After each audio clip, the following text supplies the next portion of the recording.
ओम शांति। 20 फरवरी 2025 के ईश्वरीय महावाक्य। बाप दादा मधुबन। मीठे बच्चे, अब विकारों का दान दो तो ग्रहण उतर जाए और यह तमो प्रधान दुनिया सतो प्रधान बने। अब विकारों का दान दो तो ग्रहण उतर जाए और यह तमो प्रधान दुनिया सतो प्रधान बने। प्रश्न: तुम बच्चों को किस बात से कभी भी तंग नहीं होना है?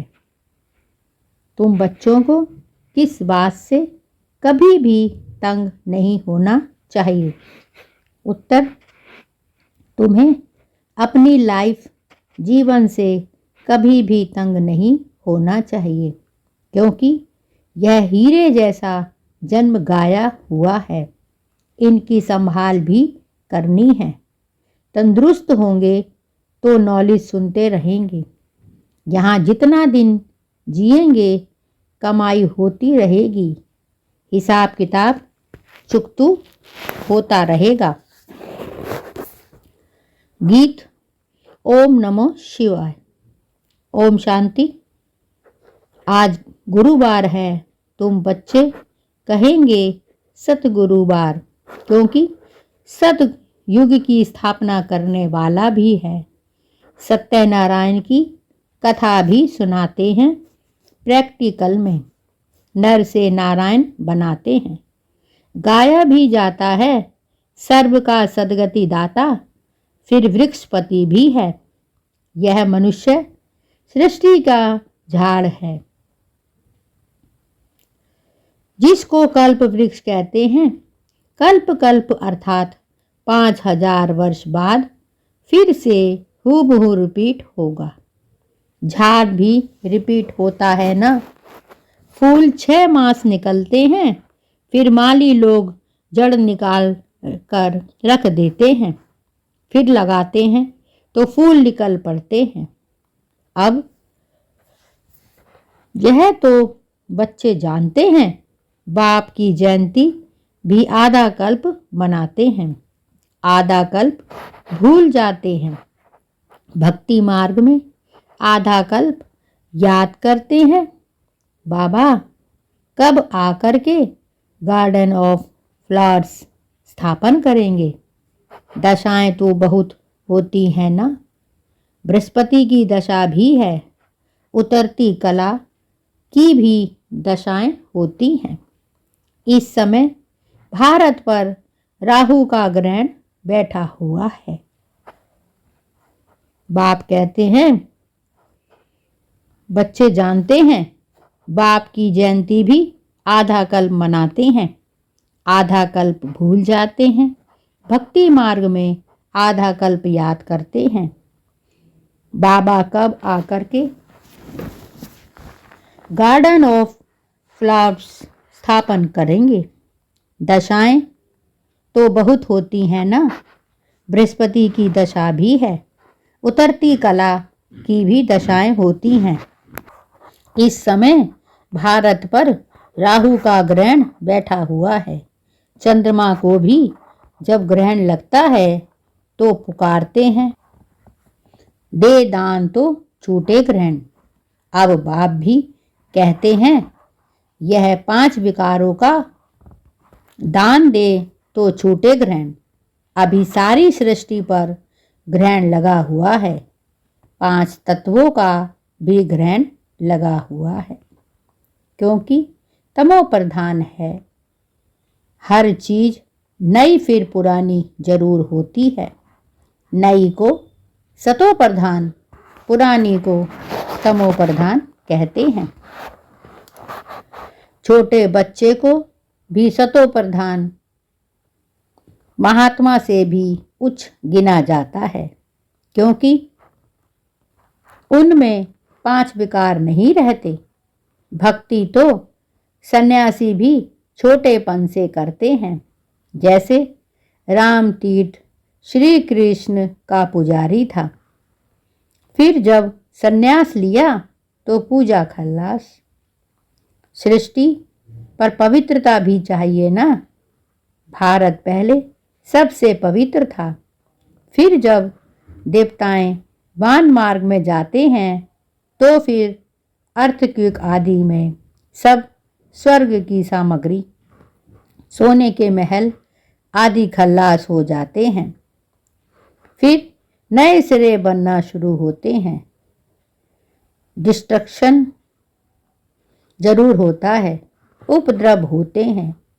जब रावण राज्य शुरू होता है, इस समय सब पतित हैं। सतयुग में देवताएं राज्य करते हैं। असुरों और देवताओं की युद्ध दिखाई है, परंतु देवताएं तो होते ही सतयुग में हैं। वहाँ लड़ाई हो कैसे सकती? संगम पर तो देवताएं होते नहीं। तुम्हारा नाम ही है पांडव। पांडवों कौरवों की भी लड़ाई होती नहीं। यह सब है गपोड़े। कितना बड़ा झाड़ है, कितने अथाह पत्ते हैं, उनका हिसाब किताब थोड़े ही कोई निकाल सकते। संगम पर तो देवताएं होते नहीं। बाप बैठ आत्माओं को समझाते हैं।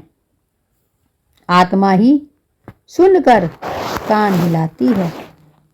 हम आत्मा हैं, बाबा हमको पढ़ाते हैं। आत्मा ही सुनकर कान हिलाती है।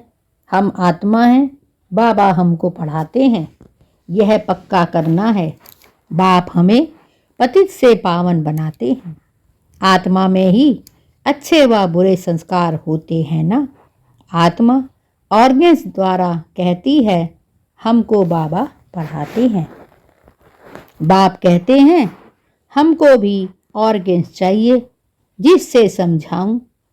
आत्मा को खुशी होती है। बाबा हर 5000 वर्ष बाद आते हैं हमको सुनाने। तुम तो सामने बैठे हो ना। मधुबन की ही महिमा है। आत्माओं का बाप तो वह है ना। सब उनको बुलाते हैं। तुमको यहाँ सम्मुख बैठने में मजा आता है। बाबा हर 5000 वर्ष बाद आते हैं हमको सुनाने। तुम तो सामने बैठे हो ना। मधुबन की ही महिमा है। आत्माओं का बाप तो वह है ना। सब उनको बुलाते हैं। तुम हमको यहाँ सम्मुख बैठने में मजा आता है, परंतु यहाँ सब तो रह नहीं सकते।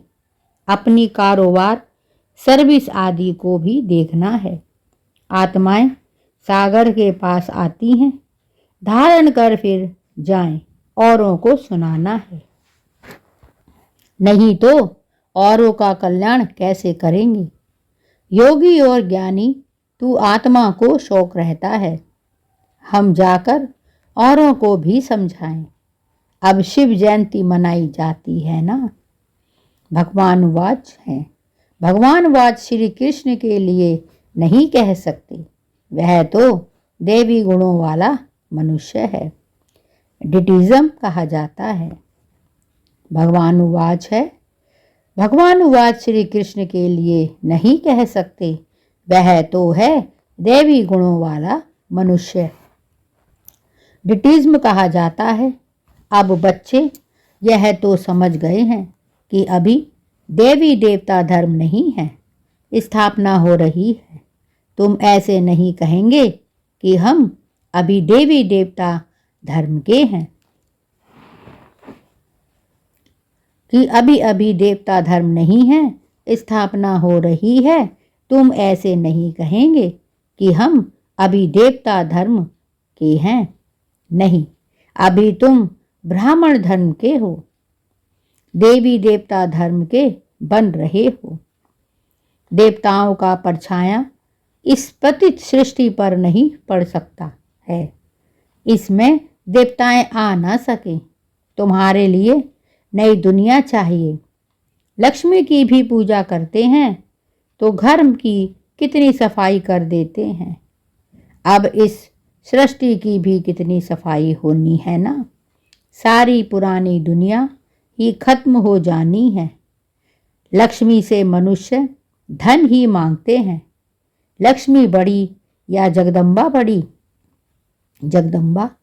अम्बा के मंदिर भी बहुत हैं, मनुष्यों को कुछ भी पता नहीं है। तुम समझते हो, लक्ष्मी तो स्वर्ग की मालिक और जगदम्बा जिसको सरस्वती भी कहते हैं। तुम समझते हो, लक्ष्मी तो स्वर्ग की मालिक और जगत अम्बा जिसको सरस्वती भी कहते हैं, वही जगत अम्बा फिर यह लक्ष्मी बनती है।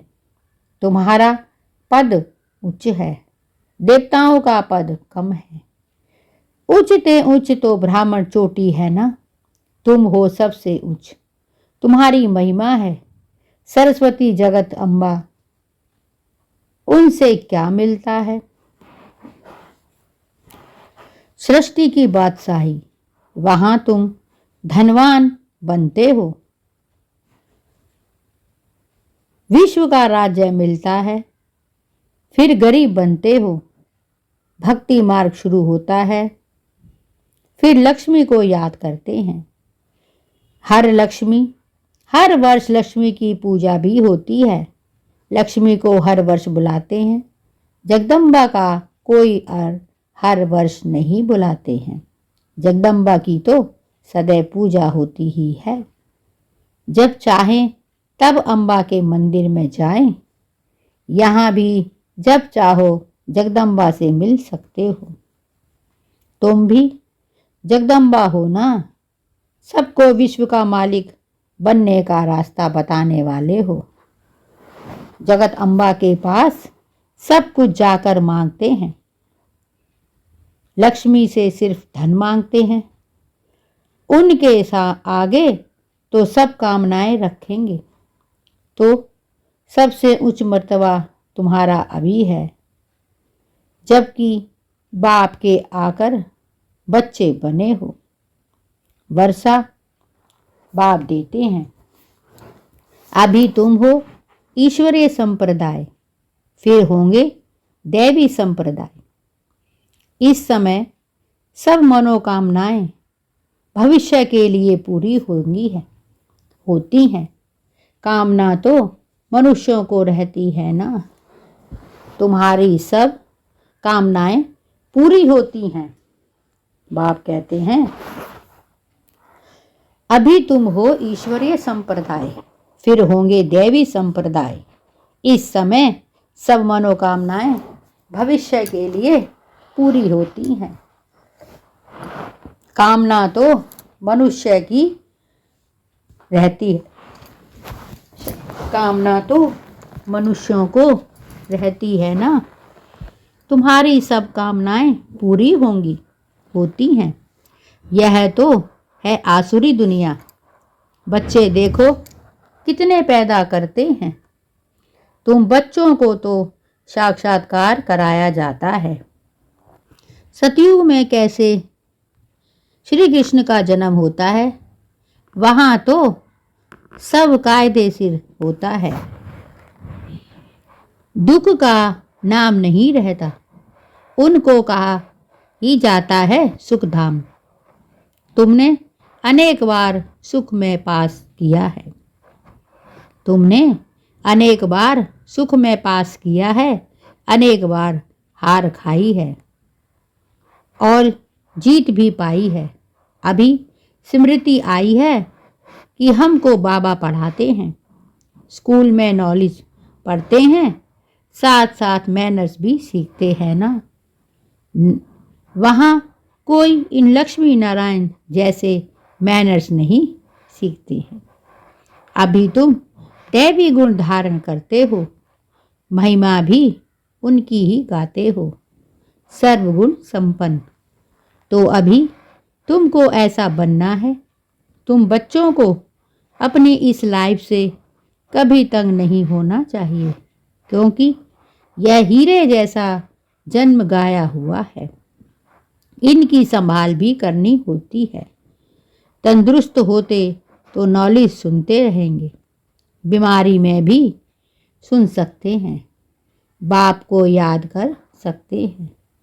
यहाँ जितना दिन जिएंगे सुखी रहेंगे, कमाई होती रहेगी।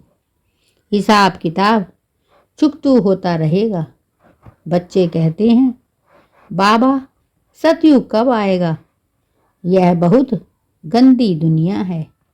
बाप कहते हैं, अरे पहले कर्मातीत अवस्था तो बनाओ। बाप कहते हैं, अरे पहले कर्मातीत अवस्था तो बनाओ, जितना हो सके पुरुषार्थ करते रहो। बच्चों को सिखलाना चाहिए कि शिव बाबा को याद करो। यह है अव्यभिचारी याद। एक शिव की भक्ति करना, वह है अव्यभिचारी भक्ति, सतो प्रधान भक्ति। फिर देवी देवताओं को याद करना, वह है सतो भक्ति। बाप कहते हैं, उठते बैठते मुझ बाप को याद करो। बच्चे ही बुलाते हैं, हे पतित पावन, हे लिबरेटर, हे गाइड। यह आत्मा ने कहा ना। बाप कहते हैं, उठते बैठते मुझ बाप को याद करो। बच्चे ही बुलाते हैं, हे पतित पावन, हे लिबरेटर, हे गाइड। यह आत्मा ने कहा ना। बच्चे याद करते हैं, बाप अभी स्मृति दिलाते हैं, तुम याद करते आए हो। हे दुख हरता सुख करता आओ, आकर दुख से छुड़ाओ, लिबरेट करो, शांति धाम में ले जाओ। बाप कहते हैं, तुमको शांति धाम में ले जाऊंगा, फिर सुख धाम में तुमको साथ नहीं देता हूँ, साथ अभी ही देता हूँ। अब सभी आत्माओं को घर ले जाता हूँ। बाप कहते हैं, तुमको शांति धाम में ले जाऊंगा, फिर सुख धाम में तुमको साथ नहीं देता हूँ, साथ अभी ही देता हूँ। सभी आत्माओं को घर ले जाता हूँ। मेरा अभी पढ़ाने का साथ है और फिर वापिस घर ले जाने का साथ है। बस मैं अपना परिचय तुम बच्चों को अच्छी रीति बैठ सुनाता हूँ। जैसे जैसे जो पुरुषार्थ करेंगे उस अनुसार फिर वहाँ प्रारब्ध पाएंगे। समझ तो बाप बहुत देते हैं। जितना हो सके मुझे याद करो तो विकर्म विनाश होंगे और उड़ने के पंख मिल जाएंगे। आत्मा को कोई ऐसे पंख नहीं है। आत्मा तो एक छोटी बिंदी है। किसको यह पता नहीं है कि आत्मा में कैसे 84 जन्मों का पाठ नूंदा हुआ है। आत्मा को कोई ऐसे पंख नहीं है। आत्मा को एक छोटी बिंदी है।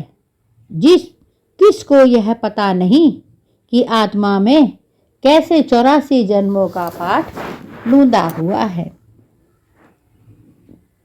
न आत्मा का किसको परिचय है, न परमात्मा का परिचय है।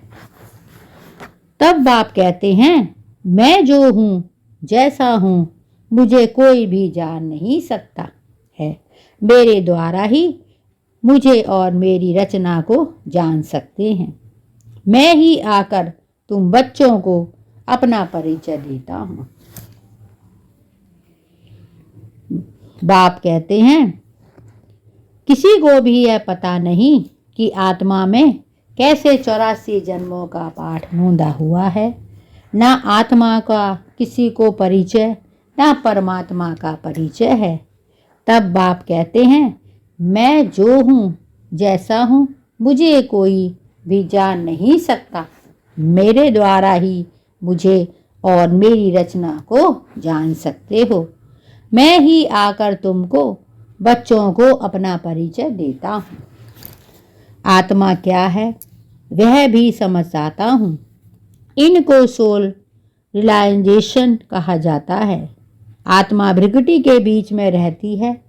कहते भी हैं भृगुटी के बीच चमकता है अजब सितारा। परंतु आत्मा क्या चीज है यह बिल्कुल कोई नहीं जानते हैं। जब कोई कहते हैं कि आत्मा का साक्षात्कार हो तो उन्हें समझाओ कि तुम तो कहते हो भृगुटी के बीच स्टार है। स्टार को क्या देखेंगे? टीका भी स्टार का ही देते हैं। चंद्रमा में भी स्टार दिखाते हैं। वास्तव में आत्मा है स्टार। अभी बाप ने समझाया है, तुम ज्ञान स्टार हो। बाकी यह सूर्य, चांद, सितारे तो मानवे को रोशनी देने वाले हैं। वह कोई आत्माएं नहीं है। भक्ति मार्ग में सूर्य को भी पानी देते हैं। भक्ति मार्ग में यह बाबा भी सब करते थे। सूर्य देवताएं नमः, चंद्रमा देवताएं नमः कहकर पानी देते थे। यह सब है भक्ति मार्ग। इसने तो भक्ति बहुत की हुई है। नंबर 1 पूज्य तो फिर नंबर 1 पुजारी बने। नंबर तो गिनेंगे ना, रुद्रमाला के भी नंबर तो है ना। भक्ति भी सबसे जास्ती इसने की है। अब बाप कहते हैं छोटे बड़े सबकी वानप्रस्थ अवस्था है। अभी मैं सबको ले जाऊंगा, फिर यहाँ आएंगे ही नहीं। बाकी शास्त्रों में जो लिखा है, प्रलय हुई, जलमयी हुई, हो गई, फिर पीपल के पत्ते पर श्री कृष्ण आया। वापस समझाते हैं सागर की कोई बात ही नहीं। वहाँ तो गर्भ महल है जहाँ बच्चे बहुत सुख में रहते हैं।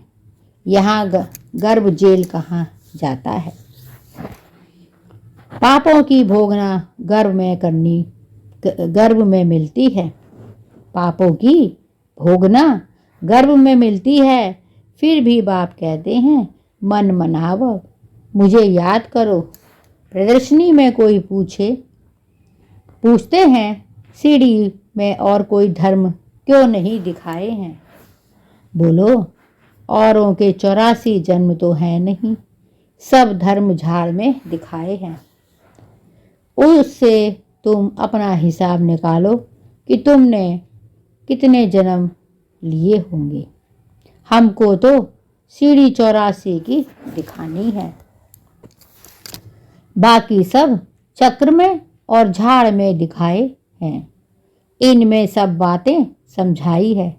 नशा देखने से बुद्धि में आ जाता है ना। लंदन कहाँ है, फलाना शहर कहाँ है। बाप कितना सहज कर समझाते हैं। सभी को सही बताओ कि 84 का चक्र ऐसे फिरता है। अभी तमो प्रधान से सतो प्रधान बनना है। तो बेहद के बाप को याद करो तो पावन बन जाएंगे और फिर पावन दुनिया में चले जाएंगे। तो तकलीफ की बात नहीं है। जितना समय मिले बाप को याद करो तो पक्की टेव पड़ जाएगी। बाप की याद में तुम दिल्ली तक पैदल जाओ तो भी थकावट नहीं होगी। सबकी सच्ची याद होगी तो देह का मान टूट जाएगा, फिर थकावट हो नहीं सकती। पिछाड़ी में आने वाले और ही याद के तीखे जाएंगे। बाप कहते हैं पिछाड़ी में आने वाले वो भी पीछे जाएंगे, तीखे जाएंगे। अच्छा, मीठे मीठे सिकिलदे बच्चों प्रीत, माता पिता बाप दादा का याद प्यार और गुड मॉर्निंग। रूहानी बाप की रूहानी बच्चों को नमस्ते और हम सब रूहानी बच्चों की रूहानी माता पिता बाप दादा को याद प्यार, गुड मॉर्निंग और नमस्ते। धारणा के लिए मुख्य सार। एक बाप की अव्यय विचारी याद में रह देहवान को खत्म करना है। अपनी कर्मातीत अवस्था वाले का पुरुषार्थ करना है। इस शरीर के में रहते अविनाशी कमाई करनी है। एक बाप की अव्यय विचारी याद में रह देहमान को खत्म करना है। अपनी कर्मातीत अवस्था बनाने का पुरुषार्थ करना है। इस शरीर में रहते अविनाशी कमाई जमा करनी है। 2. ज्ञानी तू आत्मा बन, औरों की सर्विस करनी है। बाप से जो सुना है उसे धारण कर दूसरों को सुनाना है। ज्ञानी तू आत्मा बन, औरों की सर्विस करनी है। बाप से जो सुना है उसे धारण कर दूसरों को सुनाना है। 5 विकारों का ज्ञान दान दे, राहु के ग्रहण से मुक्त होना है। 5 विकारों का दान दे, राहु के ग्रहण से मुक्त होना है। वरदान, एक मत और एक रस अवस्था द्वारा धरनी को फलदायक बनाने वाले हिम्मतवान भव। एक मत और एक रस अवस्था द्वारा धरनी को फलदायक बनाने वाले हिम्मतवान भव।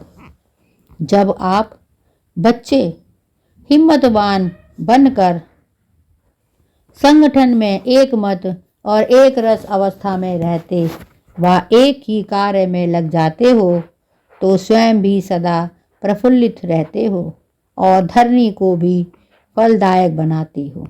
जैसे आजकल साइंस द्वारा अभी अभी बीज डाला, अभी अभी फल मिला, ऐसे ही साइलेंस के बल से सहज और तीव्र गति से प्रत्यक्षता देखेंगे। जब स्वयं निर्विघ्न एक बाप की लगन में मगन तो एक मत और एक रस रहने तो अन्य आत्माओं भी स्वतः सहयोगी बनेंगी और धरनी फलदायक हो जाएगी।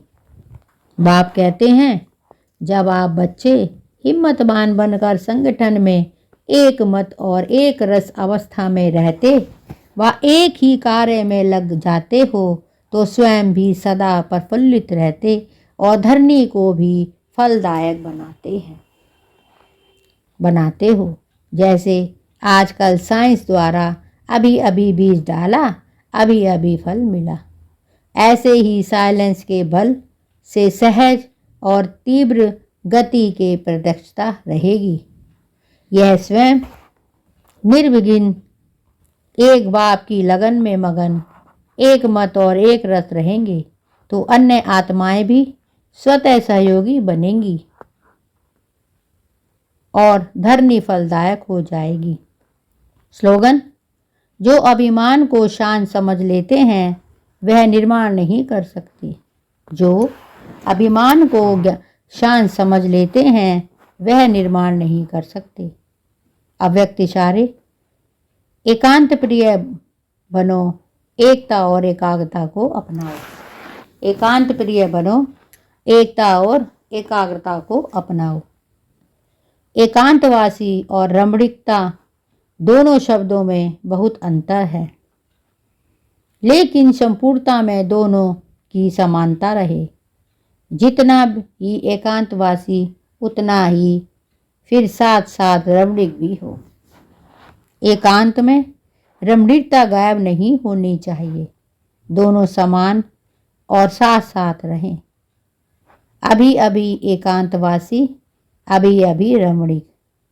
जितनी गंभीरता उतना ही मिलनसार भी हो। मिलनसार अर्थात सर्व के संस्कार और स्वभाव से